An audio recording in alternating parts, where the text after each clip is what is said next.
November 5th, 2011. Today, I found Forensic, who I will now call Frederick, on my front lawn cutting down a tree with an axe.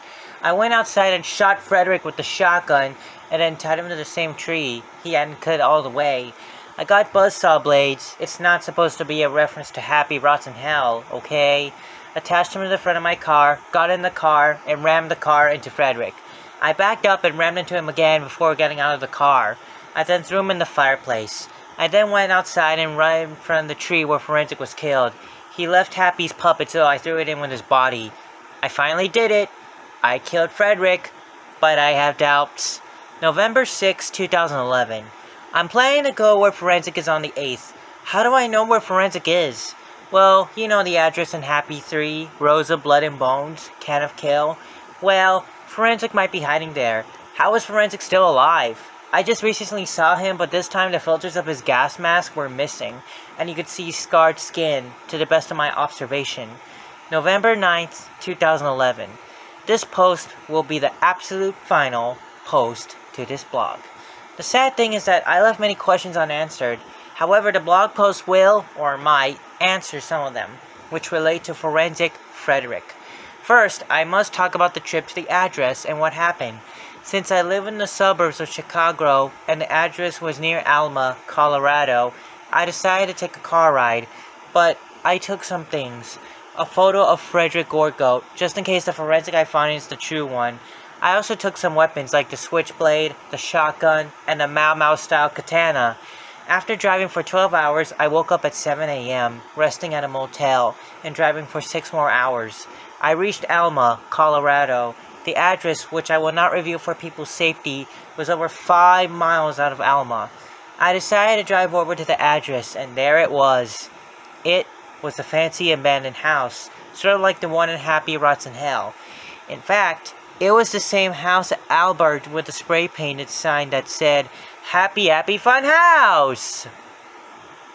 Why was the house rebuilt? I didn't know how. To make sure Forensic didn't trap the front door, I peeked inside.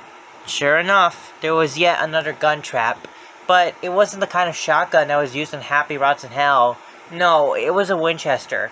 I decided to sneak in the window, but Forensic locked the window, so I had no choice but to shoot out the window. I then climbed in, making sure not to be cut by any glass. After that, I disarmed the trap and took the Winchester. The house was completely abandoned and all the lights were off, save for the room where the window was. I looked for the light switch, but noticed parts of the floor was wet, which for me meant one of those two things. There was a water spill, or there was blood on the floor. I run to the light switch and tried to turn the light on, but there was no power on. So I headed for the circuit breaker. Sure enough, the circuit breaker only had one room with power. So I flicked all the switches and the lights turned on.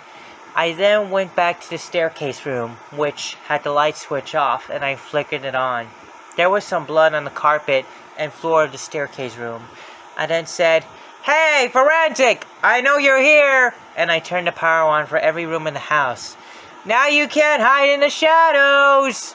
There was no response, which I was going to happen. Then I screamed, Hey, Frederick Gorgoat! I know you're Forensic! And no response. I then went upstairs and wondered something. Would I see Jenny and Danny's bodies if I looked hard enough? So I went up to where Jenny was shot. I then noticed there was no body or bones where she was shot, only a blood stain. Then, tourism, guess who's here? I then froze instantly. It was Frederick on the other side of the hallway. I then responded, Are you going to run away from me this time?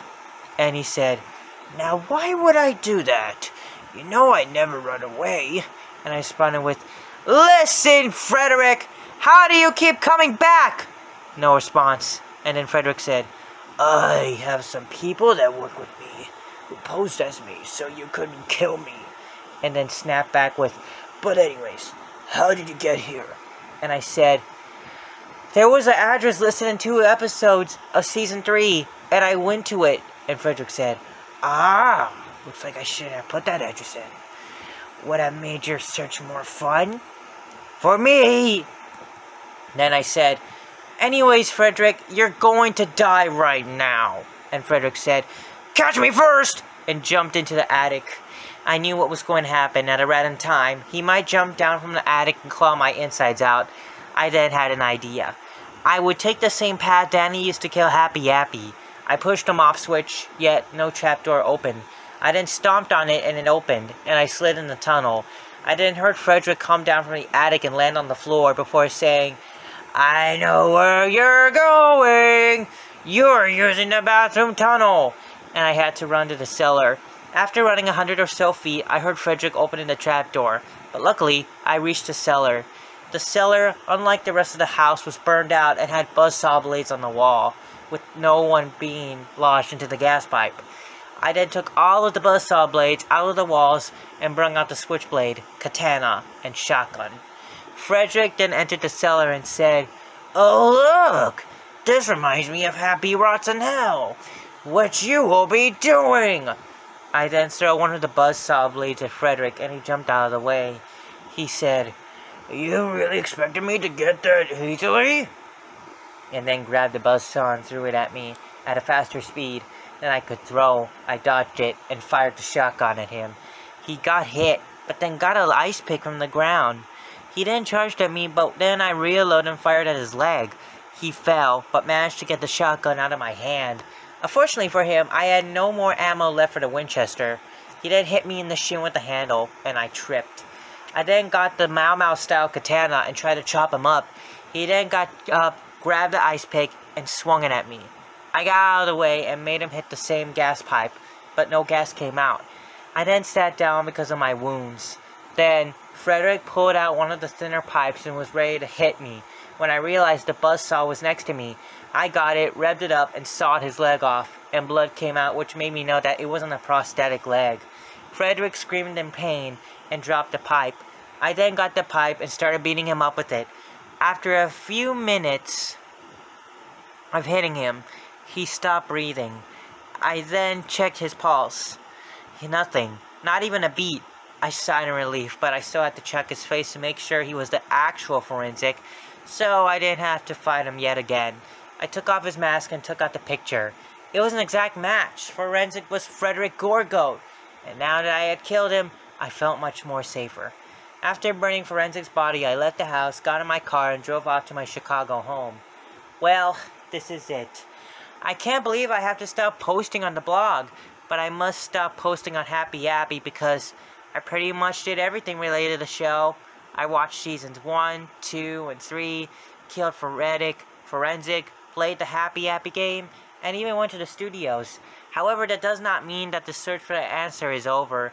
If you look hard enough, you can find the answer to the unexplained questions that relate to Happy Appy. Now, you might be wondering two things. What will I do? And what do I regret when I quit posting on Happy Appy?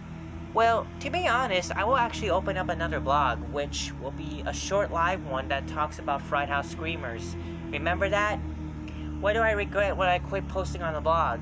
Well, I regret that I could have made a longer post on Happy Appy and the Golden Apple's finish form. However, since I just want to never see Happy Appy again, I don't have any regrets. I'm sorry for leaving this blog, but I must part ways for now. See you soon, Jerizim Yakov. P.S. What happened to Miranda, Quincy, Jenny, and Danny, you ask? Well, I have answers for once. Miranda died in 2006 at the age of 22, which had made her 15-16 when Me and Miranda aired.